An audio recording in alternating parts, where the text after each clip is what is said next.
Eine tiefgründige Untersuchung antiker Verbindungen.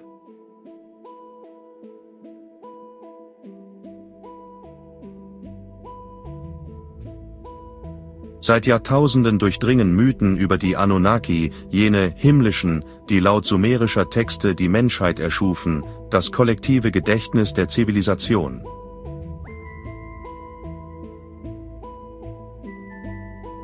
Diese Wesen, beschrieben als mächtige Herrscher mit überragendem Wissen, hinterließen nicht nur Spuren in Tontafeln, sondern möglicherweise auch in den Fundamenten der Kirche.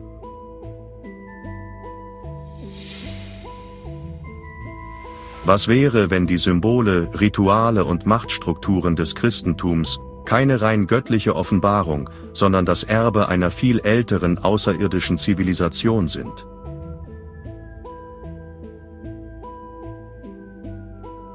Diese These führt uns durch ein Labyrinth aus Artefakten, architektonischen Geheimnissen und rituellen Wiederholungen, die eine verborgene Kontinuität enthüllen.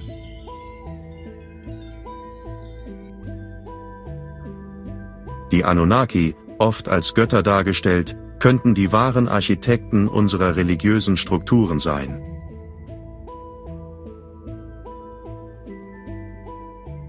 Ihre Einflüsse sind tief in den Texten und Symbolen verwurzelt, die wir heute als heilig betrachten.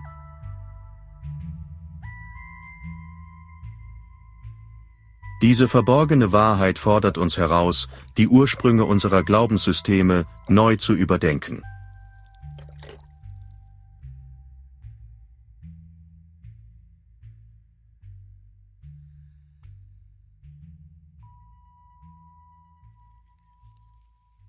Die sumerischen Me-Tafeln galten als göttliche Blaupausen, die den Anunnaki die Kontrolle über Zivilisation, Naturgesetze und menschliche Schicksale verliehen. Diese Tafeln waren nicht nur Symbole, sondern physische Objekte, die immense Macht und Wissen enthielten.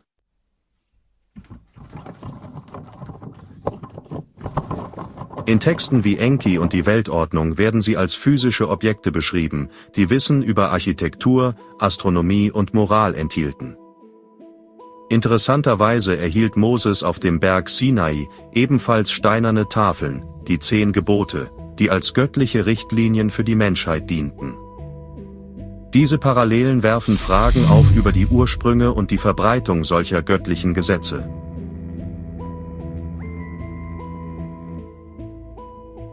Beide wurden von einer höheren Macht übergeben, beide beanspruchten universelle Gültigkeit. Doch während die Bibel die Gebote als Wort eines unsichtbaren Gottes darstellt, erwähnen sumerische Quellen konkrete Wesen, die diese Gesetze lehrten. Diese Wesen, die Anunnaki, wurden als Götter verehrt und galten als die Überbringer von Wissen und Zivilisation.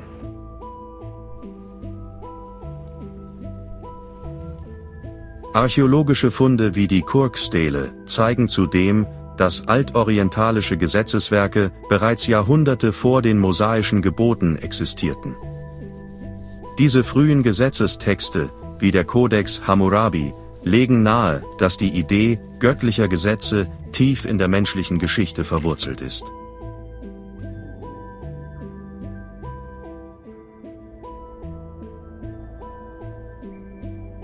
Die Bundeslade, ein mit Gold überzogenes Kasten aus Akazienholz, wird im Alten Testament als tödliches Machtinstrument beschrieben. Sie verbrannte Ungläubige, spaltete Flüsse und zerstörte Mauern. Diese Beschreibungen deuten auf eine Technologie hin, die weit über das damalige Verständnis hinausging.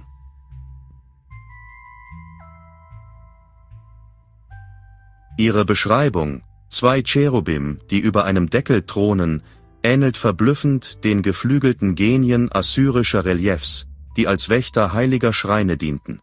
Sumerische Texte erwähnen zudem Dingir-Kisten, die göttliche Energien speicherten und nur von Eingeweihten geöffnet werden durften. Diese Kisten könnten frühe Vorläufer der Bundeslade gewesen sein.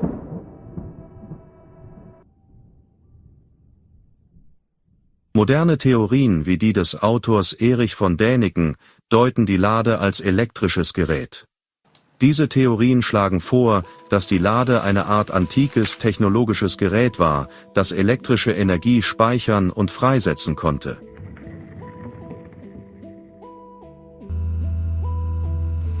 Die goldene Ummantelung könnte als Isolator gedient haben, die Cherubim als Pole eines Kondensators. Wenn die Anunnaki tatsächlich über hochentwickelte Technologie verfügten, wäre die Lade ein Relikt davon, später mystifiziert und in den Dienst der Kirche gestellt. Diese Hypothese eröffnet neue Perspektiven auf die Verbindung zwischen antiker Technologie und religiösen Artefakten.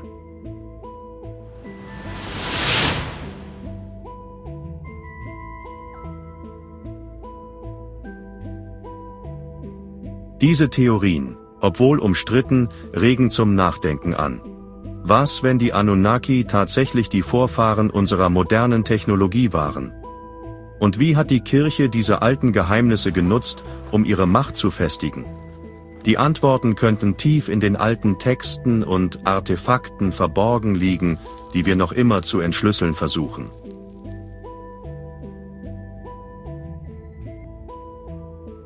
In mesopotamischen Mythen besaßen die Anunnaki Shambashir, Kelche, die ein Elixier der Unsterblichkeit enthielten. Diese Kelche wurden als heilige Gefäße betrachtet, die nicht nur Macht, sondern auch Weisheit und Wissen symbolisierten.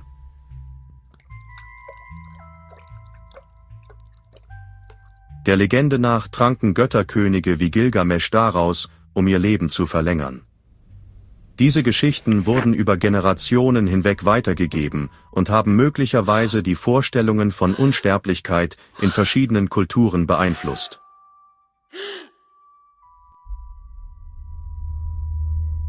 Parallel dazu symbolisiert der christliche Gral das Blut Christi, das ewiges Leben verheißt. Diese Parallelen zwischen den Anunnaki-Kelchen und dem christlichen Gral werfen interessante Fragen über die Ursprünge und die Entwicklung religiöser Symbole auf.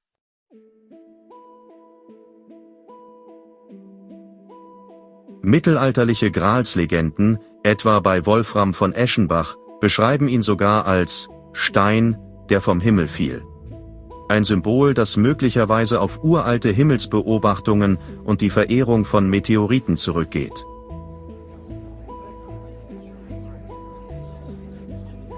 Interessant ist auch die Verbindung zur katholischen Eucharistie. Das Trinken von Wein als Blut des Herrn könnte auf uralte Rituale zurückgehen, bei denen heilige Flüssigkeiten eine zentrale Rolle spielten.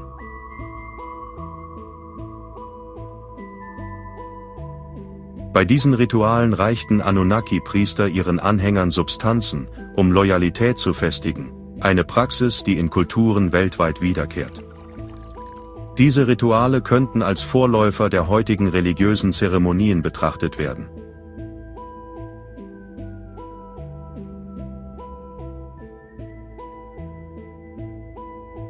Die dreifache Krone des Papstes symbolisiert traditionell seine Autorität über Himmel, Erde und die Unterwelt, eine Macht, die auch den Anunnaki-Göttern zugeschrieben wurde.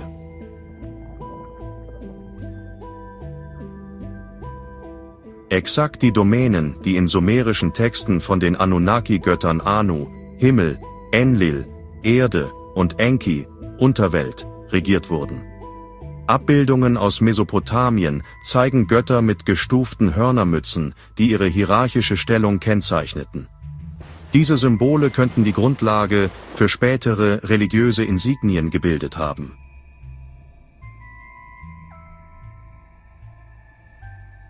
Die Tiara könnte somit ein über Jahrtausende weitergegebenes Insigne sein, das die Kirche als Nachfolger dieser göttlichen Hierarchie positioniert. Diese Kontinuität von Symbolen und Machtstrukturen zeigt, wie tief verwurzelt und weitreichend die Einflüsse der Anunnaki auf die menschliche Zivilisation sein könnten.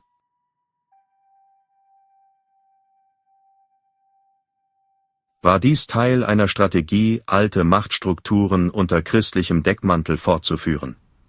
Diese Frage bleibt offen, doch die Hinweise auf eine solche Verbindung sind faszinierend und laden zu weiteren Untersuchungen ein.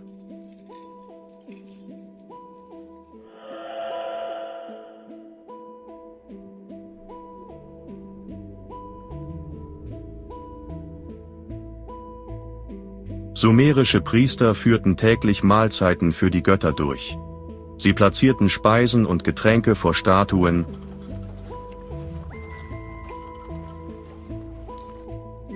um die Anunnaki zu nähren und ihren Segen zu erhalten. Dieses Ritual findet sich im Christentum als Opfergabe, Brot und Wein wieder,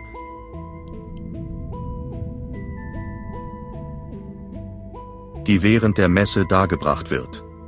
Selbst die Praxis, Gläubige mit Wasser zu besprengen, Weihwasser,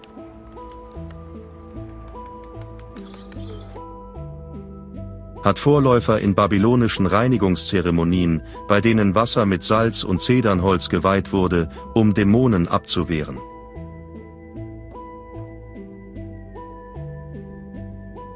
Noch frappierender ist das Rauchopfer. Sowohl sumerische Tempel als auch katholische Kathedralen nutzen Weihrauch, um eine Verbindung zum Göttlichen herzustellen.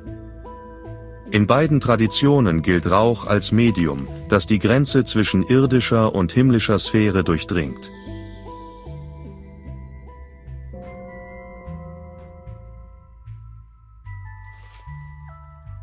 Die biblische Sintflutgeschichte, in der Noah eine Arche baut, um die Schöpfung zu retten, wurde fast wortgetreu aus dem Gilgamesch-Epos übernommen, wo der Held Utnapishtim denselben Auftrag vom Anunnaki-Gott Enki erhält.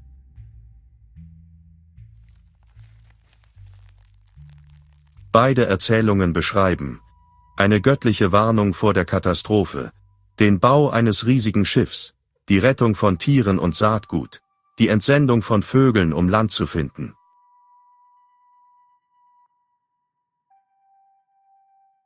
Der entscheidende Unterschied: Im Gilgamesch-Epos handeln die Götter aus menschlicher Lärmbelästigung, während die Bibel moralische Verderbtheit als Grund nennt. Diese Anpassung zeigt, wie die Kirche ältere Mythen umdeutete, um sie in ihr theologisches Narrativ einzubetten.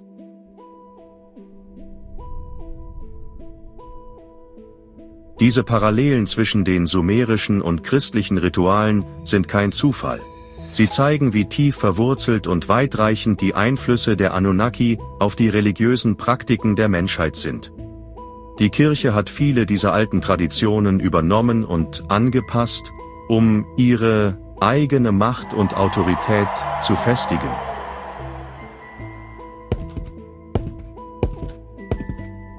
Die Verbindung zwischen den Anunnaki und der Kirche ist ein faszinierendes Beispiel dafür, wie alte Mythen und Rituale in neuen Kontexten weiterleben können. Es zeigt auch, wie die Menschheit immer wieder versucht hat, das Göttliche zu verstehen und zu verehren, unabhängig von Zeit und Kultur.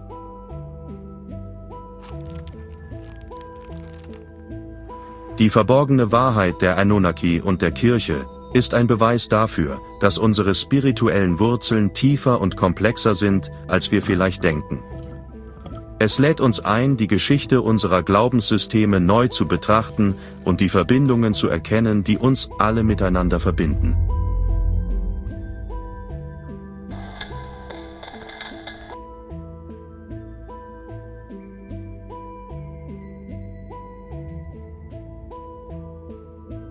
In Sumer fungierten die Herrscher als Lugal, großer Mensch, eine Rolle, die sowohl politische als auch priesterliche Macht vereinte. Sie kommunizierten angeblich direkt mit den Anunnaki und verwalteten deren Tempel. Diese Herrscher waren nicht nur politische Führer, sondern auch spirituelle Mittler, die die göttlichen Botschaften interpretierten und an das Volk weitergaben. Ihre Macht war umfassend und unangefochten. Dieses Modell setzt sich im Christentum fort. Päpste und Bischöfe beanspruchen eine Vermittlerrolle zwischen Gott und Mensch, verwalten heilige Stätten und interpretieren göttliches Recht. Die Parallelen sind auffällig. Wie die sumerischen Herrscher, so beanspruchen auch die christlichen Führer eine direkte Verbindung zum Göttlichen. Ihre Entscheidungen und Interpretationen prägen das religiöse Leben der Gläubigen. Die Einführung des Zölibats im Mittelalter könnte sogar auf sumerische Traditionen zurückgehen. Ehenpriesterinnen unterlagen strengen Reinheitsgeboten und lebten oft enthaltsam, um als reine Gefäße für die Götter zu dienen. Die Kirche institutionalisierte diese Praxis, um die spirituelle Autorität des Klerus zu untermauern. Diese Reinheitsgebote sollten die Priesterinnen in einen Zustand der Heiligkeit versetzen, der sie für die göttliche Kommunikation empfänglich machte. Die Kirche übernahm diese Tradition und passte sie an ihre eigenen Bedürfnisse an. Der Zölibat wurde zu einem Symbol der Hingabe und Reinheit, das die spirituelle Überlegenheit des Klerus unterstrich. Diese Praxis sollte die Priester von weltlichen Ablenkungen befreien und ihre Konzentration auf das Göttliche lenken.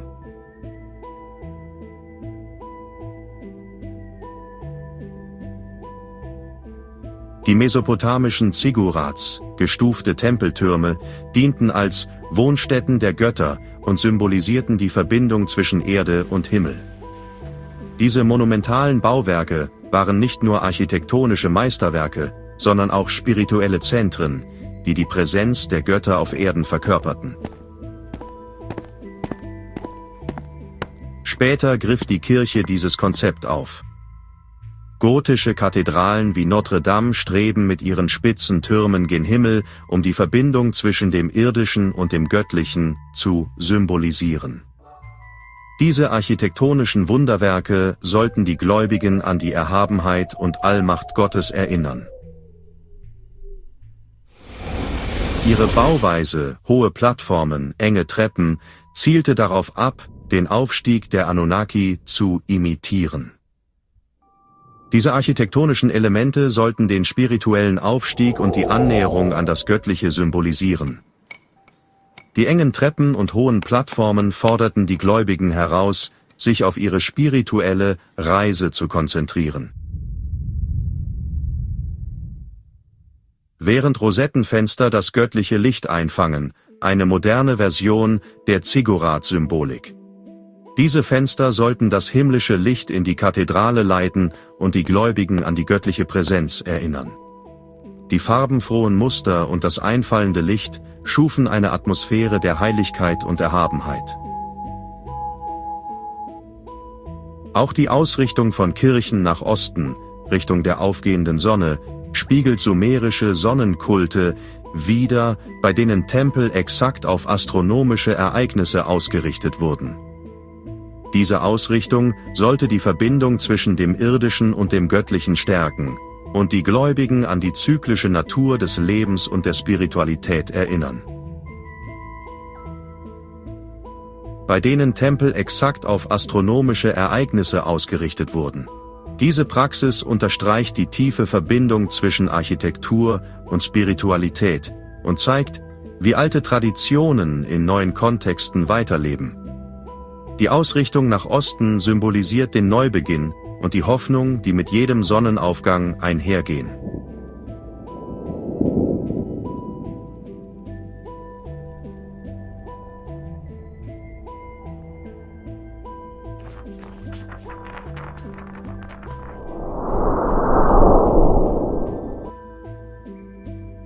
Die Bibel beschreibt Engel als geflügelte Boten Gottes, eine Vorstellung, die direkt aus mesopotamischen Darstellungen der Anunnaki stammen könnte.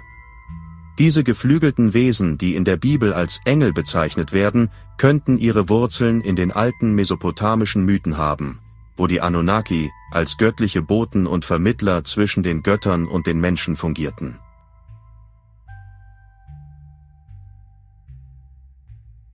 Assyrische Reliefs zeigen geflügelte Wesen wie die Apkallu, Weisheitsbringer, die Menschen Wissen über Landwirtschaft und Gesetze lehrten. Diese Darstellungen sind bemerkenswert ähnlich zu den biblischen Engeln, die ebenfalls als Überbringer von Weisheit und göttlichen Botschaften fungieren.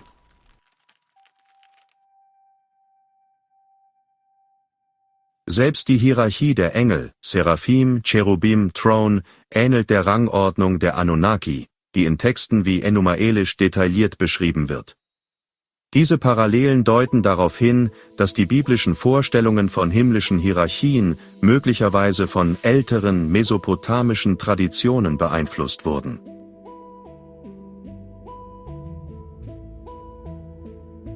Die Kirche übernahm diese Wesen nicht nur ikonografisch, sondern auch funktional. Wie die Apkallu vermitteln Engel zwischen göttlicher und menschlicher Sphäre, überbringen Warnungen, Zonspe Gabriel bei Maria und kämpfen gegen dämonische Mächte. Diese Funktionen der Engel spiegeln die Rollen der Apkallu wider, die ebenfalls als Vermittler und Beschützer in den mesopotamischen Mythen beschrieben werden.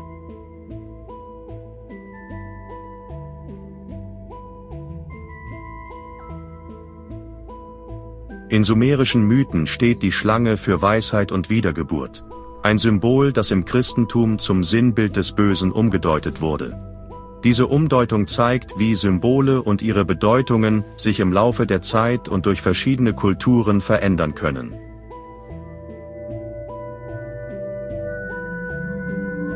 Doch das Kreuz selbst könnte ältere Wurzeln haben. Das Ankzeichen der Ägypter, Symbol des Lebens, und das assyrische Kreuz der Sonne, ein Rad mit 4 Speichen, waren Symbole göttlicher Macht, die später in die christliche Ikonographie integriert wurden. Diese Symbole zeigen, wie religiöse Ikonographie über Kulturen und Epochen hinweg weitergegeben und transformiert wird.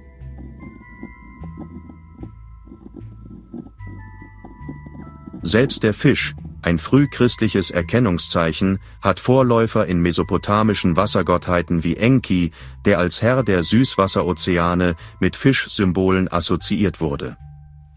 Diese Verbindungen zeigen, wie tief verwurzelt und weitreichend die Einflüsse der mesopotamischen Kultur auf spätere religiöse Traditionen sind.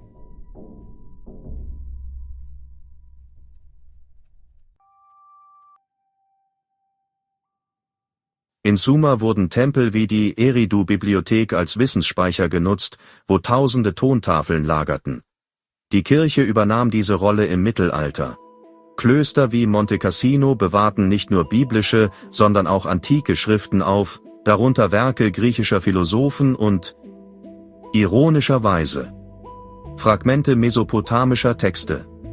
Diese Schriften waren von unschätzbarem Wert, da sie das Wissen und die Weisheit vergangener Zivilisationen bewahrten.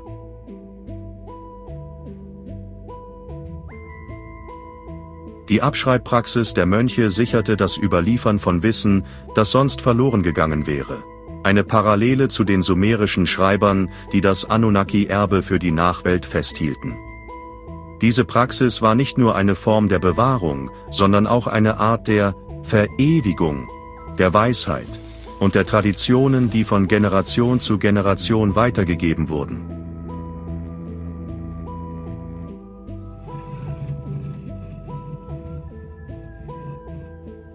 Die Verbindungen zwischen Anunnaki-Traditionen und kirchlicher Praxis sind zu zahlreich und spezifisch, um als Zufall abgetan zu werden. Diese Verbindungen deuten darauf hin, dass es eine tiefere, verborgene Geschichte gibt, die darauf wartet, entdeckt zu werden.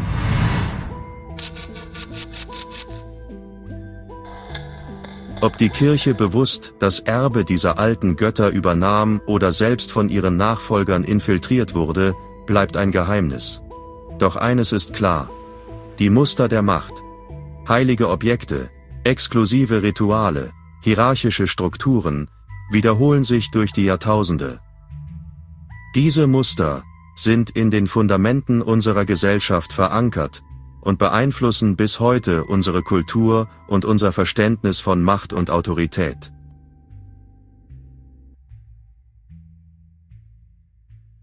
Vielleicht ist die wahre Aufgabe der Kirche nicht die Verkündung eines neuen Glaubens, sondern die Bewahrung eines uralten Pakts zwischen Mensch und jenen Wesen, die einst vom Himmel herabstiegen. Dieser Pakt könnte die Grundlage für viele unserer religiösen und spirituellen Überzeugungen sein, und die Kirche könnte als Hüter dieses Wissens fungieren.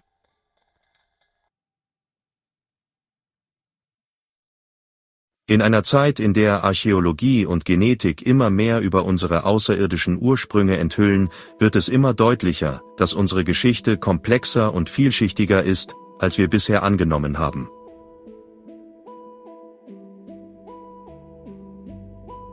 Könnte die Kirche am Ende nicht der Hüter göttlicher Wahrheit, sondern das Archiv einer vergessenen Hochkultur sein? eine Hochkultur, deren Erbe noch immer in unseren Altären, Ritualen und heiligen Texten schlummert. Diese Hochkultur könnte die Quelle vieler unserer Mythen und Legenden sein, und ihr Einfluss könnte in den tiefsten Schichten unserer Zivilisation verborgen liegen.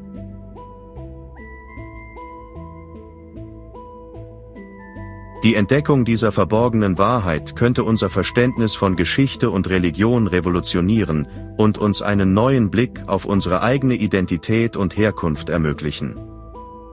Es ist eine Reise, die uns dazu einlädt, die Geheimnisse der Vergangenheit zu erforschen und die Verbindungen zu erkennen, die uns mit den alten Zivilisationen und ihren Göttern verbinden. Die Artefakte der Anunnaki sind in ein Geheimnis gehüllt, das uns fesselt und fasziniert. Diese uralten Relikte, oft gefunden an verschiedenen archäologischen Stätten, werden von einigen als Beweis für fortschrittliche Technologie und Wissen angesehen, die älter sind als die menschliche Zivilisation. Die komplexen Designs und Materialien, die in diesen Artefakten verwendet wurden, deuten auf eine Raffinesse hin, die mit konventionellen historischen Erklärungen schwer zu vereinbaren ist. Viele Befürworter der Präastronautik-Theorie argumentieren, dass diese Artefakte ein Beweis für außerirdischen Einfluss auf frühe menschliche Kulturen sind. Sie verweisen auf die Ähnlichkeiten zwischen den Artefakten, die in verschiedenen Teilen der Welt gefunden wurden, als Beweis für eine gemeinsame Quelle fortgeschrittenen Wissens. Man denke nur an die Pyramiden, nicht nur in Ägypten, sondern auch in Südamerika. Zufall? Oder doch ein gemeinsamer Ursprung? Dieses Kapitel befasst sich mit den überzeugendsten Beispielen von Anunnaki-Artefakten und untersucht ihre möglichen Verbindungen zur Präastronautik-Theorie. Dabei werden Fragen nach den wahren Ursprüngen der menschlichen Zivilisation aufgeworfen. Fragen, die uns vielleicht sogar an die Geschichte von den Nibelungen und ihrem sagenhaften Schatz erinnern. Könnten diese Relikte Überreste einer vergessenen Ära sein, als Götter unter den Menschen wandelten? Sind sie der Schlüssel zur Entschlüsselung der Geheimnisse unserer Vergangenheit? Wie die Himmelsscheibe von Nebra, die uns einen Einblick in das astronomische Wissen unserer Vorfahren gewährt. Indem wir diese Artefakte weiterhin entdecken und studieren, kommen wir dem Verständnis des tiefgreifenden Einflusses näher, den die Anunnaki möglicherweise auf die Entwicklung der menschlichen Gesellschaft hatten. Begleiten Sie uns auf unserer Reise tiefer in das Rätsel der Anunnaki, während wir die Hinweise zusammensetzen, die diese alten Himmelswesen hinterlassen haben. Die Wahrheit, so schwer fassbar sie auch sein mag, wartet darauf, entdeckt zu werden.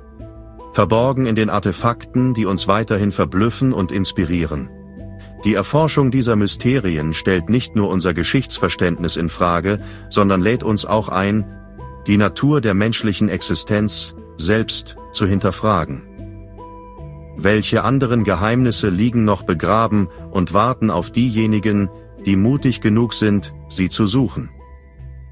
Vielleicht finden wir ja eines Tages das deutsche Atlantis, Vineta. Nur die Zeit und weitere Forschung werden die Antworten enthüllen. Die Artefakte der Anunnaki sind nicht nur faszinierende Relikte einer vergangenen Ära, sondern werfen auch Licht auf alternative Geschichtstheorien. Diese Artefakte, die oft als Beweis für die Präastronautik-Hypothese angeführt werden, legen nahe, dass die Anunnaki eine hochentwickelte Zivilisation gewesen sein könnten, die die Erde in prähistorischer Zeit besuchte. Manche Forscher glauben, dass diese Artefakte Technologien und Wissen enthalten, das dem damaligen Kenntnisstand weit voraus war. Diese Theorien stellen konventionelle Geschichtserzählungen in Frage und eröffnen neue Perspektiven auf die Entwicklung der Menschheit. Die Verbindung zwischen Anunnaki-Artefakten und alternativer Geschichte ist ein fesselndes Thema, das weiterhin Debatten und Forschung anregt. Man könnte fast sagen, es ist wie die Suche nach dem Bernsteinzimmer, voller Geheimnisse und ungelöster Rätsel. Könnten diese Artefakte Überreste einer Ära sein, in der Götter unter den Menschen wandelten? Sind sie der Schlüssel zur Entschlüsselung der Geheimnisse unserer Vergangenheit? Indem wir diese Relikte weiterhin entdecken und studieren, kommen wir dem Verständnis des tiefgreifenden Einflusses näher, den die Anunnaki möglicherweise auf die Entwicklung der menschlichen Gesellschaft hatten. Begleitet uns, während wir tiefer in das Rätsel der Anunnaki eintauchen und die Hinweise zusammensetzen, die diese alten Himmelswesen hinterlassen haben.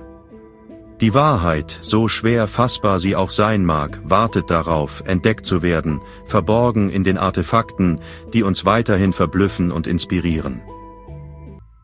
Die Erforschung dieser Mysterien stellt nicht nur unser Geschichtsverständnis in Frage, sondern lädt uns auch dazu ein, die Natur der menschlichen Existenz selbst zu hinterfragen.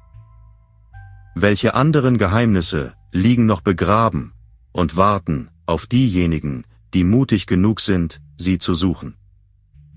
Die Artefakte der Anunnaki, die von alten Zivilisationen als Götter verehrt wurden, haben eine faszinierende Verbindung zu modernen Firmenlogos. Viele dieser Logos weisen Symbole und Designs auf, die eine verblüffende Ähnlichkeit mit alten Anunnaki-Artefakten haben. Diese Verbindung wirft spannende Fragen über die Herkunft und Bedeutung dieser Symbole auf.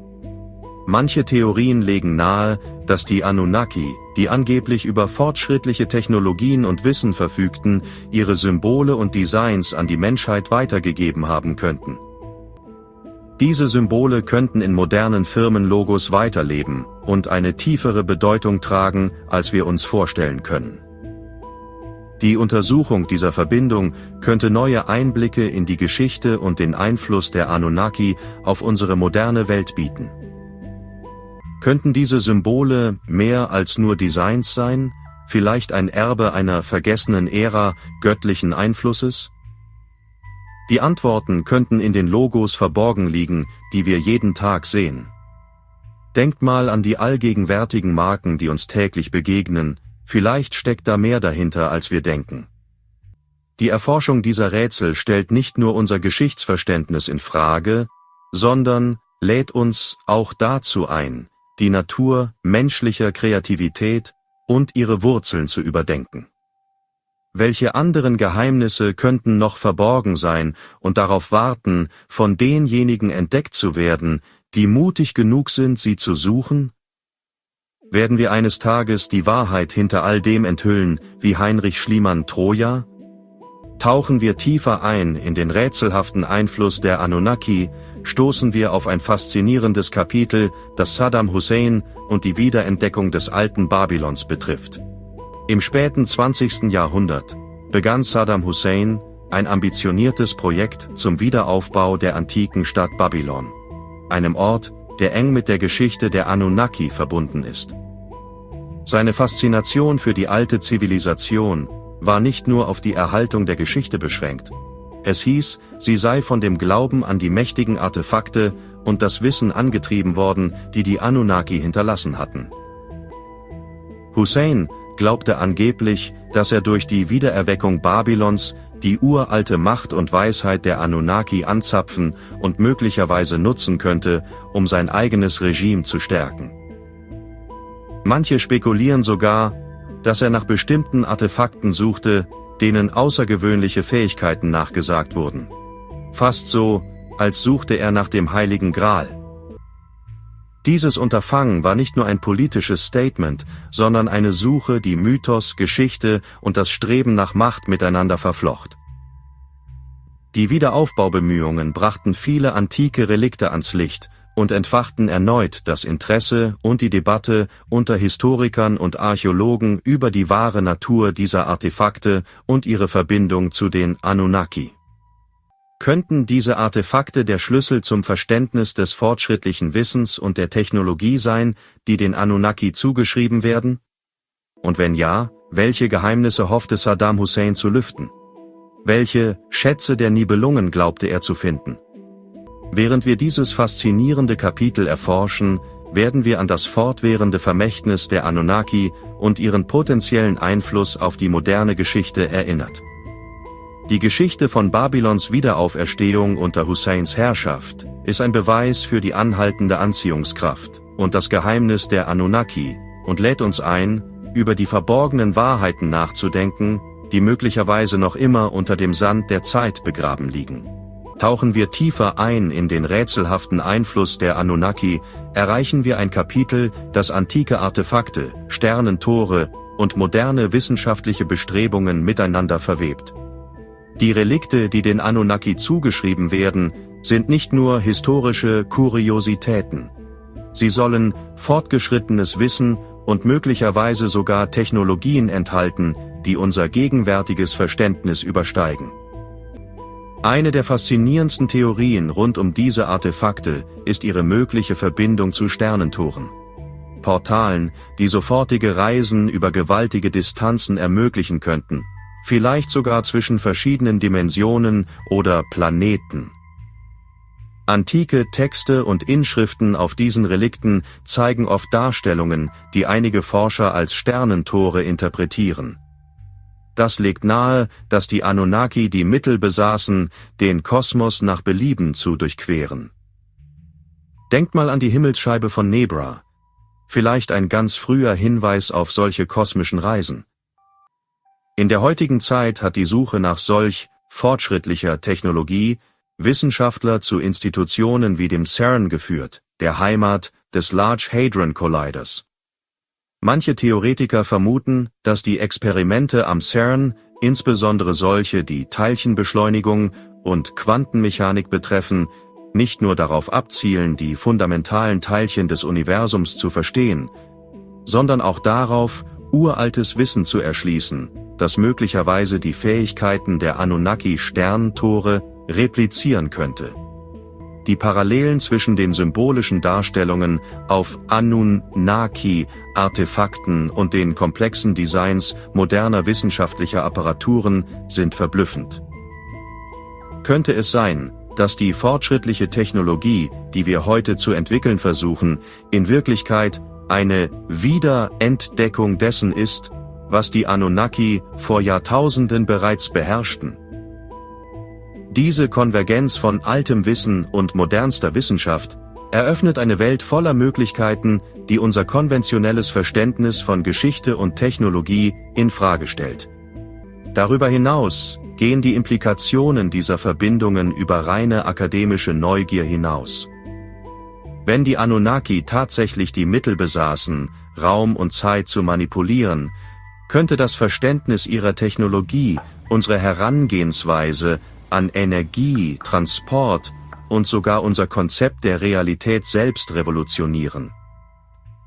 Während wir die Relikte und ihre potenziellen Sternentorverbindungen weiter erforschen, werden wir an die tiefgreifenden Geheimnisse erinnert, die noch immer in unserer Vergangenheit verborgen liegen. Die Suche nach den Geheimnissen der Anunnaki ist nicht nur eine Reise durch die Geschichte, sondern ein Wagnis in die Zukunft der Wissenschaft und des menschlichen Potenzials. In diesem Kapitel unserer Erkundung bleiben wir mit der Frage zurück. Stehen wir kurz davor, uralte Technologien wiederzuentdecken, die erneut den Lauf der menschlichen Zivilisation verändern könnten? Und, wenn ja, welche anderen Geheimnisse der Anunnaki warten darauf, enthüllt zu werden? Inmitten der faszinierenden Welt der alten mesopotamischen Zivilisation sticht ein Artefakt durch seinen geheimnisvollen und möglicherweise außerirdischen Ursprung hervor, das Sternentor von Sipar. Die antike Stadt Sipar, ein bedeutendes Zentrum der Verehrung des Sonnengottes Shamash, war ein Ort von großer religiöser und kultureller Bedeutung. Hier gibt ein Artefakt Historikern und Archäologen gleichermaßen Rätsel auf. Das Sternentor von Sipar, ein massives, kunstvoll behauenes Steinbauwerk, ähnelt einem Portal oder Durchgang und ist ein beeindruckendes Beispiel für die Handwerkskunst der damaligen Zeit. Legenden und alte Texte deuten darauf hin, dass dieses Tor von den Anunnaki benutzt wurde, um zwischen der Erde und ihrer Heimat in den Sternen zu reisen. Diese Geschichten sind tief in der mesopotamischen Mythologie verwurzelt. Die Schnitzereien auf dem Sternentor zeigen Himmelskarten, unbekannte Symbole und Figuren, die modernen Darstellungen von Astronauten auffallend ähnlich sind. Diese Darstellungen werfen Fragen über das astronomische Wissen und die symbolische Sprache der alten Mesopotamier auf. Einige Forscher vermuten, dass diese Abbildungen die Anunnaki selbst darstellen könnten, was die Theorie unterstützt, dass diese Wesen eine fortschrittliche Zivilisation repräsentierten. Während die etablierte Wissenschaft diese Theorien oft als spekulativ abtut, ähnlich wie bei den Arbeiten von Erich von Däniken, bleibt das Sternentor von Sipar ein faszinierendes Objekt für diejenigen, die sich mit der Präastronautik beschäftigen. Könnte dieses Artefakt ein Beweis für fortschrittliche Technologie und interstellare Reisen sein, die von den Anunnaki beherrscht wurden? Diese Frage bleibt offen und regt zu weiteren Untersuchungen an. Die präzise Verarbeitung und das in seinem Design eingebettete astronomische Wissen deuten auf eine Zivilisation hin, die ihrer Zeit weit voraus war. Diese Erkenntnisse werfen ein neues Licht auf das technische und wissenschaftliche Können der alten Mesopotamier. Das Schweigen der Kirche zu solchen Artefakten ist ebenfalls faszinierend und wirft Fragen über die Rolle der Kirche in der Bewahrung oder Unterdrückung historischen Wissens auf. Könnte es sein, dass das Sternentor von Sipar, ähnlich wie alte Texte und Rituale, Teil eines verborgenen Erbes ist, das die Kirche zu schützen oder zu unterdrücken versucht hat? Diese Frage bleibt offen und regt zu weiteren Forschungen an. Ähnlich wie die Geschichten um die heilige Lanze oder den Gral, die ebenfalls von Geheimnissen und Mythen umwoben sind. Die Antworten bleiben schwer fassbar, aber die Existenz eines solchen Artefakts eröffnet neue Denkansätze über unsere Herkunft und das uralte Wissen, das vielleicht noch immer verborgen ist und darauf wartet, wiederentdeckt zu werden. Möglicherweise irgendwo in den Archiven des Vatikans. Während wir weiterhin die Geheimnisse unserer Vergangenheit lüften, steht das Sternentor von Sipar als verlockender Hinweis da und fordert uns auf, über die konventionelle Geschichte hinauszublicken und die außergewöhnlichen Möglichkeiten unserer alten Verbindungen mit den Anunnaki in Betracht zu ziehen. Vielleicht ist es an der Zeit, unsere Perspektive zu ändern, wie damals Kopernikus, und die Welt mit neuen Augen zu sehen. Lassen Sie uns tiefer in die Geheimnisse der Anunnaki eintauchen, indem wir ein weiteres faszinierendes Artefakt betrachten, die rätselhafte Tafel des Shamash. Diese uralte Tafel wurde in den Ruinen von Sipar entdeckt, einer bedeutenden Stadt im alten Mesopotamien, die für ihre Tempel und Bibliotheken bekannt war. Die Tafel ist mit komplexen Symbolen und Himmelsdiagrammen bedeckt, die auf eine fortgeschrittene astronomische Kenntnis hinweisen, die weit über das hinausgeht, was man von einer Zivilisation dieser Zeit erwarten würde. Einige Forscher vermuten, dass die Tafel ein Schlüssel zum Verständnis der fortgeschrittenen astronomischen Kenntnisse und Technologien der Anunnaki sein könnte. Die Inschriften auf der Tafel zeigen eine detaillierte Sternenkarte, die Sternbilder und Planetenkonstellationen mit einer Präzision darstellt, die mit der modernen Astronomie vergleichbar ist. Unter den Schnitzereien befinden sich auch Darstellungen, die modernen Raumschiffen ähneln, was zu Spekulationen führt, dass die Anunnaki die Fähigkeit besaßen, den Kosmos zu bereisen. Diese Darstellungen haben die Theorie der antiken Astronauten befeuert, die besagt, dass die Anunnaki möglicherweise interstellare Reisende waren. Könnte diese Tafel ein Bericht ihrer Reisen oder ein Wegweiser zu ihren himmlischen Ursprüngen sein? Was die Tafel des Shamash noch faszinierender macht, ist ihre Verbindung zur Verehrung des Sonnengottes Shamash, einer zentralen Figur in der mesopotamischen Mythologie. Alte Texte deuten darauf hin, dass Shamash nicht nur eine Gottheit, sondern ein mächtiges Wesen mit umfassendem Wissen über die Sterne und die Fähigkeit war, kosmische Kräfte zu manipulieren. War Shamash ein Anunnaki-Anführer, der die Menschheit mit seiner fortgeschrittenen Weisheit und Technologie führte? Das Mysterium vertieft sich, wenn wir die Haltung der Kirche zu solchen Artefakten betrachten. Wie das Sternentor stößt auch die Tafel des Shamash auf Skepsis und Schweigen seitens religiöser Institutionen. Ist dies ein weiteres Puzzleteil, das die Kirche verborgen halten will, aus Angst vor der Störung etablierter Doktrinen? Während wir diese rätselhaften Artefakte weiter erforschen, steht die Tafel des Shamash als Beweis für die Möglichkeit, dass unsere Vorfahren weit fortgeschrittener waren, als wir es uns je vorgestellt haben. Sie lädt uns ein, die Ursprünge unseres Wissens und das wahre Ausmaß unserer Verbindung zu den Sternen zu hinterfragen. Die Antworten könnten in den alten Symbolen liegen, die in die Tafel eingraviert sind und auf diejenigen warten, die den Mut und die Neugier haben, sie zu entschlüsseln. Vielleicht liegt die Wahrheit ja näher, als wir denken. Tauchen wir tiefer in die Geheimnisse rund um die Anunnaki ein, stoßen wir auf eine Frage, die Gelehrte und Enthusiasten gleichermaßen verblüfft.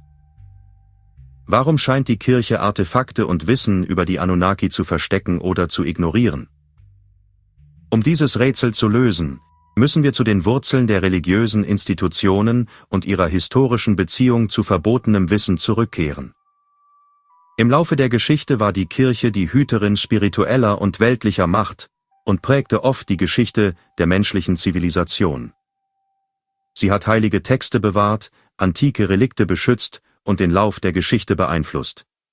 Doch mit solcher Macht kommt die Verantwortung, die Kontrolle über die Glaubensvorstellungen und Wahrnehmungen der Massen aufrechtzuerhalten.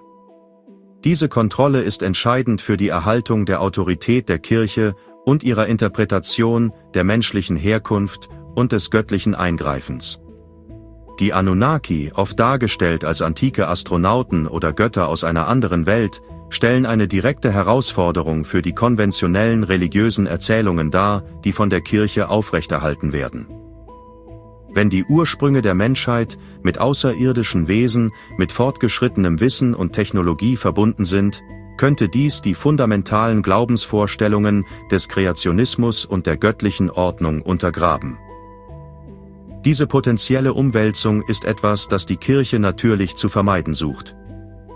Denken Sie nur an die Geschichte vom Sündenfall. Betrachten wir die zahlreichen Artefakte und antiken Texte, die auf die Anunnaki verweisen. Diese Gegenstände zeigen oft fortgeschrittenes astronomisches Wissen, technologisches Können und eine andere Erzählung der menschlichen Geschichte. Solche Enthüllungen könnten den Kern etablierter religiöser Doktrinen erschüttern. Indem sie diese Artefakte ignoriert oder versteckt, will die Kirche ihre Version der Geschichte schützen und ihre spirituelle Autorität bewahren. Fast so, als würde man die Büchse der Pandora verschlossen halten wollen. Im Laufe der Jahrhunderte gab es zahlreiche Fälle, in denen die Kirche beschuldigt wurde, Wissen zu unterdrücken. Von der Verbrennung der Bibliothek von Alexandria bis zur Verfolgung von Wissenschaftlern wie Galileo durch die Inquisition stand die Kirche oft im Widerspruch zu wissenschaftlichen und historischen Entdeckungen, die ihren Lehren widersprachen.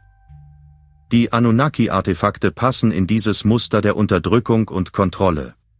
Einer der überzeugendsten Gründe für diese Geheimhaltung liegt in den möglichen Auswirkungen der Akzeptanz der Existenz der Anunnaki.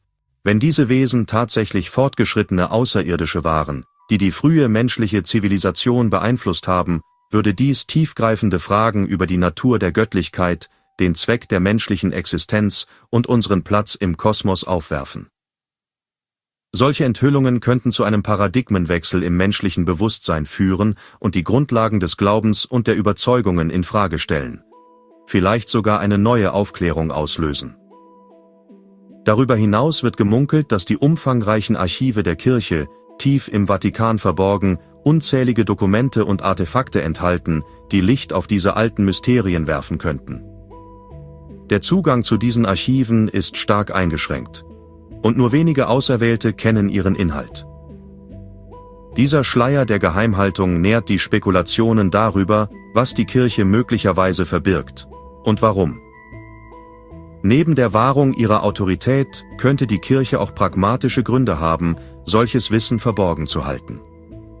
Die Enthüllung fortgeschrittener alter Zivilisationen oder außerirdischer Einflüsse könnte Gesellschaften destabilisieren und zu Verwirrung, Angst und möglichen Umwälzungen führen. Indem sie die Erzählung kontrolliert, versucht die Kirche, die soziale Ordnung aufrechtzuerhalten und Chaos zu verhindern.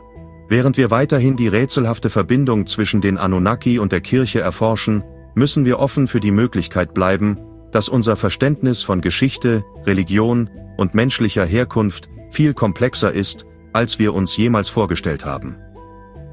Die Wahrheit könnte direkt vor unseren Augen verborgen sein und auf diejenigen warten, die den Mut und die Neugier haben, sie aufzudecken. Letztendlich dient der Schleier der Geheimhaltung der Kirche als Erinnerung daran, dass das Streben nach Wissen oft mit Herausforderungen und Hindernissen verbunden ist. Es liegt an uns, zu hinterfragen, zu suchen und die verborgenen Wahrheiten aufzudecken, die unter der Oberfläche liegen. Nur dann können wir unsere Vergangenheit, unsere Gegenwart und unsere Zukunft wirklich verstehen. Diese Artefakte und viele andere stellen unser konventionelles Geschichtsverständnis in Frage. Sie weisen auf eine Zeit hin, in der fortschrittliche Technologie und tiefes Wissen nicht die alleinige Domäne unserer modernen Zeit waren, sondern von einer alten Zivilisation besessen wurden, die verlockende Hinweise hinterlassen hat.